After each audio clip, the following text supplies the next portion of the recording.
Bonjour à tous, chers auditeurs et auditrices, et bienvenue dans ce nouveau podcast du Centre socioculturel Audrey Bartier de Wimereux.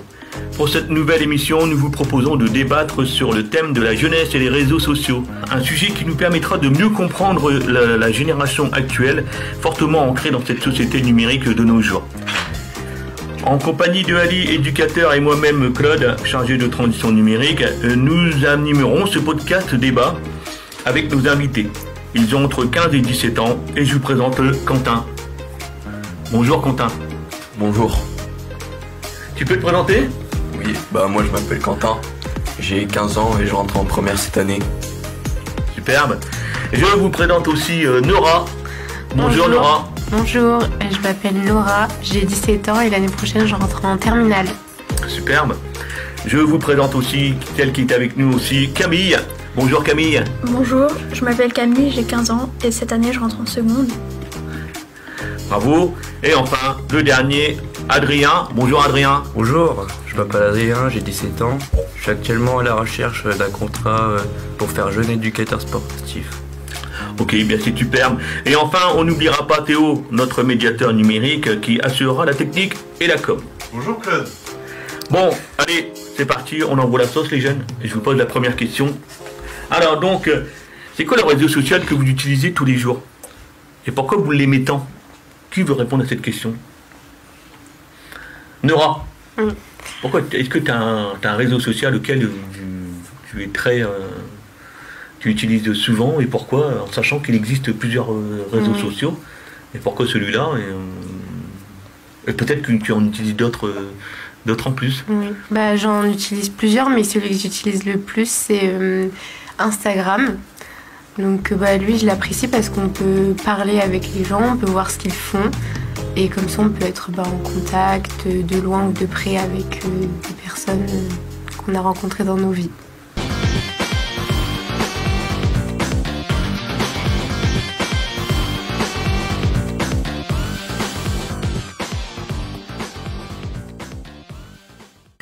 Moi j'ai une autre question les jeunes aussi à vous poser. Est-ce que quelqu'un a déjà lancé un projet ou une initiative sur les réseaux sociaux ? Est-ce que vous avez que vous pouvez partager votre expérience auquel vous avez mis en avant ?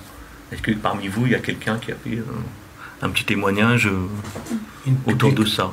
Une publication qui est un succès. Voilà. Adrien ? Moi j'ai partagé mon expérience professionnelle des fois j'utilise par exemple Facebook pour partager mon CV, pour trouver un contrat ou diverses choses. D'accord, c'est pas mal ça. Et tu trouves des réponses après ou ? Il y a beaucoup de partage mais moins de réponses. C'est surtout du partage en fait. Mais au moins il y a des gens qui sont solidaires, qui partagent aussi via la le publication. réseau. Après aussi, j'utilise aussi les réseaux aussi pour montrer mes progressions, aussi pour motiver d'autres personnes à faire du sport ou du genre comme ça. D'accord. Ok. Quelqu'un d'autre qui veut témoigner un peu, une petite expérience autour d'avoir partagé une initiative, quelque chose comme ça ? Camille ? Oui, donc moi, je fais énormément de projets avec un chanteur avec qui on est très proches ensemble. D'accord. Donc je filme pendant ses concerts, je l'accompagne énormément musicalement. Et ensuite, je fais tous les montages vidéo, photos, pour ensuite les publier sur la page qu'on a en duo. Ah, ça c'est pas mal. Pour dire de pouvoir justement avoir derrière cette com. Ah d'accord, donc derrière il y a quand même de la créativité multimédia comme on dit quoi. Ça c'est pas mal, ça c'est bien. Et tu utilises quoi alors Camille comme application pour... Donc j'utilise aussi bien Wondershare, qui est une application de montage vidéo et d'audio. J'utilise aussi Canva, la version pro, et ensuite j'utilise CapCut, qui est elle une application pour faire des vidéos plus courtes, mais avec on va pouvoir avoir plus d'effets à faire.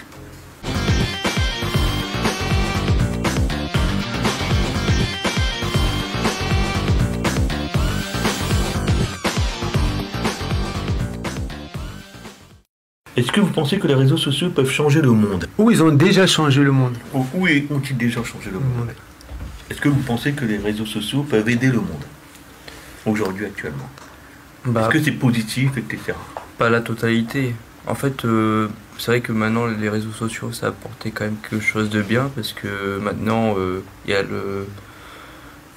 l'application de recherche Google. Ça veut dire on peut rechercher n'importe quelle chose, on va trouver nos solutions. Par exemple, on se pose une question, on va l'écrire dans Google et on aura la réponse. Mais est-ce que c'est toujours fiable ces réponses? Ah non, il faut voir les sources d'abord aussi. Regarder les sources. Il faut bien vérifier les sources. Les réseaux sociaux m'ont aidé à partager mon expérience dans le domaine de la musique, comme du spectacle et du cinéma par exemple, où grâce à certains réseaux, j'ai pu rencontrer des personnes qui cherchaient par exemple un monteur, où j'ai pu faire du montage pour des personnes un peu plus connues entre guillemets, qui ont une plus grande influence sur certains réseaux, comme par exemple sur Instagram. J'ai une personne qui fait du cinéma qui s'appelle Mathéo Turbelin, pardon.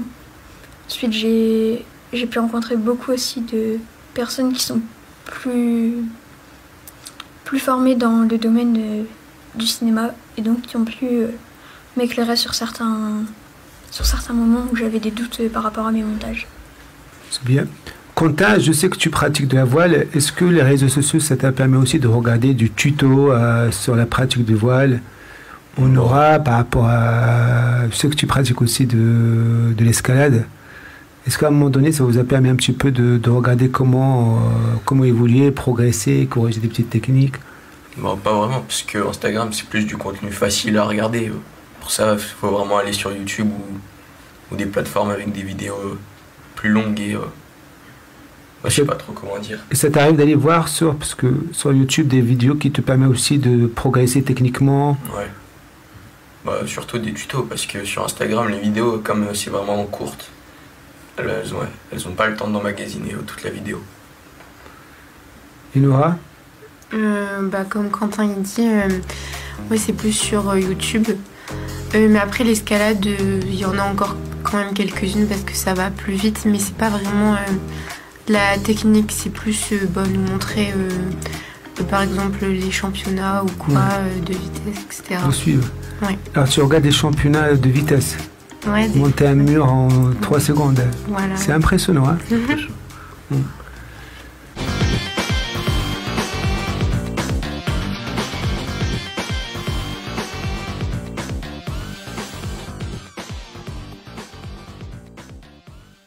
Je voudrais vous demander, est-ce que les réseaux sociaux vous motivent à pratiquer une activité physique ou un sport? Oui, comment? Est-ce que ça vous motive, les réseaux sociaux, de dire, tiens, du jour au lendemain, je vais m'inscrire à un club, etc. Ou est-ce que pas du tout?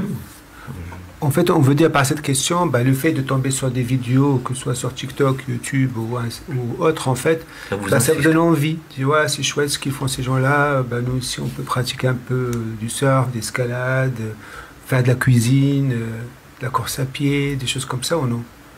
Ah oui, il y a beaucoup de vidéos de motivation sur TikTok, de motivation, des discours, même des phrases de films du genre comme ça pour nous inciter à faire du sport ou par exemple rien qu'à voir quelqu'un faire un sport ou voir comment il est fort, on veut faire comme lui, du genre comme ça. Et tu as une phrase d'un film qui motive que tu as déjà? Je sais plus du genre, il y avait une phrase de Rocky.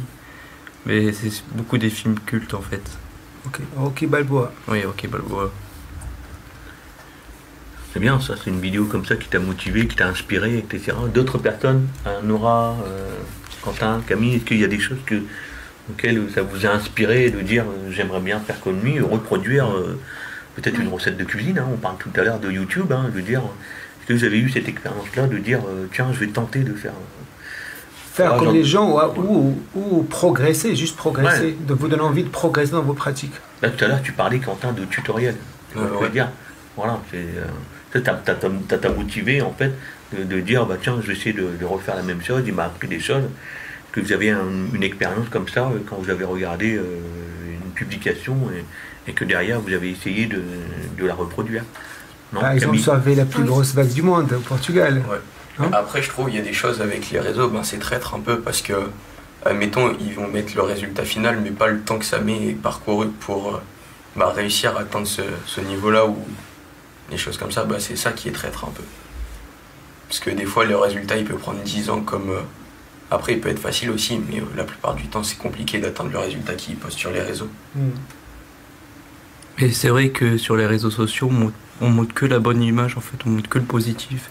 On montre jamais le négatif. En fait, les gens, ils montrent, par exemple, quand ils font une photo Instagram, ils vont pas faire une photo où ils font la gueule, où ils pleurent, comme ça.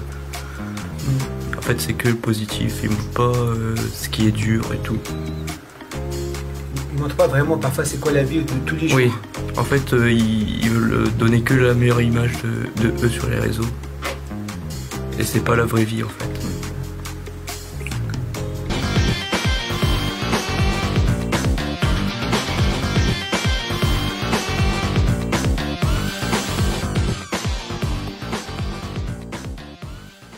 Oui. Est-ce que tu as utilisé peut-être des tutos pour essayer de décrocher ton brevet? Je sais que tu l'as eu avec une mention, c'est Réviser, superbe. tout ça.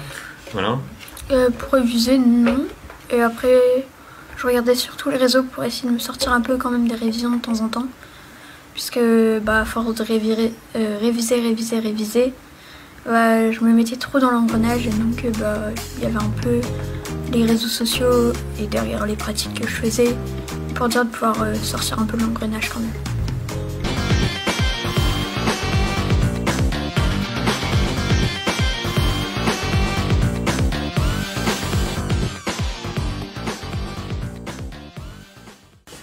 Moi, j'ai deux questions qui me restent en fait, et deux questions où je souhaite vraiment que vous partagez un petit peu vos expériences avec d'autres jeunes et moins jeunes.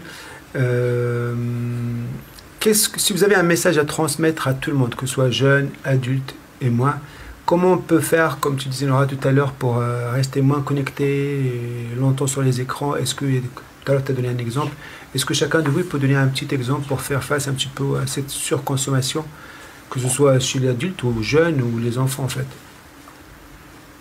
Trouver des activités à faire en dehors pour s'occuper ou prendre l'air, par exemple. Ouais. Même tout simplement, des fois, moi, par exemple, je vais à la digue, je me pose sur les brises-vagues, je regarde l'eau, les vagues, l'horizon. Voilà. C'est faisable, on n'a pas besoin d'argent pour ça. Oui, pas besoin d'argent. Ou même sortir faire du sport, ça défoule, ça fait du bien, c'est bon pour la santé. Du coup, oui, s'échapper un peu de cette plateforme, en fait. Et pour éviter de rester trop longtemps sur les réseaux sociaux, on peut aussi mettre des rappels, programmer des rappels sur son téléphone. Par exemple, se dire, je vais passer 5 minutes, puis au bout de 5 minutes, le rappel sonne et puis on coupe direct.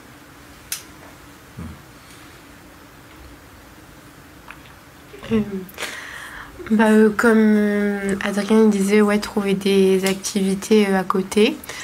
Après, il y a aussi un travail sur soi-même, moi je pense. Parce que, comme Camille elle disait, se mettre des rappels, oui, mais il faut vraiment le faire. Parce que moi, ça m'est déjà arrivé de dire, bon, allez, je regarde 5 TikTok et finalement, j'en regarde plus. Et ça, c'est assez compliqué, moi, je trouve. Parce que quand on est dedans, on est dedans. Il faut vraiment réussir à se décrocher de son téléphone. Ouais. Et ça, c'est pas facile. Et quand tu dis qu'il faut faire un travail sur soi-même, en fait, ça veut dire en fait accepter dans sa tête qu'il y a autre chose à faire que... Voilà. Et se stopper en disant là c'est trop, j'ai trop regardé mon téléphone et j'arrête. Voilà. Et qu'est-ce que tu penses par exemple, est-ce que c'est pas aussi pour faire un travail sur soi-même en fait, ça passe aussi par des rencontres, pour sortir aussi des écrans, c'est comme vous avez fait cette semaine avec nous ici, rencontrer d'autres personnes, parce que moi je vois que vous avez vécu une bonne expérience ensemble ici au centre. Est-ce que aussi vous pouvez encourager d'autres jeunes à venir à participer, être bénévoles dans des activités, des actions aussi? Oui. Oui, ça aide. Enfin, moi personnellement cette semaine j'ai beaucoup moins regardé mon téléphone que si j'avais pas été ici.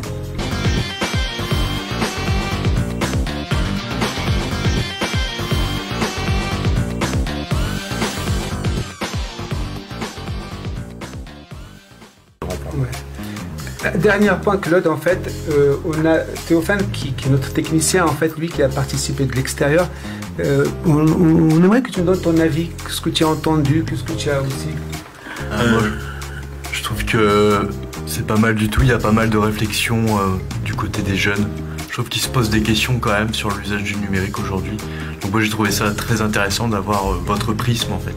L'autre côté, parce que moi je suis un petit peu plus âgé, donc j'ai une autre vision des choses. Et c'est bien d'avoir une vision plus contemporaine, plus actuelle. Voilà. Le dernier mot à Claude, merci aussi de nous avoir accueillis. Eh bien, un grand merci à tous. Nous clôturons ces échanges très enrichissants, on va dire. Nous espérons que cela vous a plu, auditeurs, auditrices. N'hésitez pas à nous interpeller si vous avez une idée d'émission, un sujet, une expérience à partager. Nous sommes à votre disposition pour construire ensemble avec grand plaisir. On vous dit à très bientôt pour un nouveau podcast et surtout restez connectés avec nous. On vous dit au revoir, bye bye, merci. Au revoir.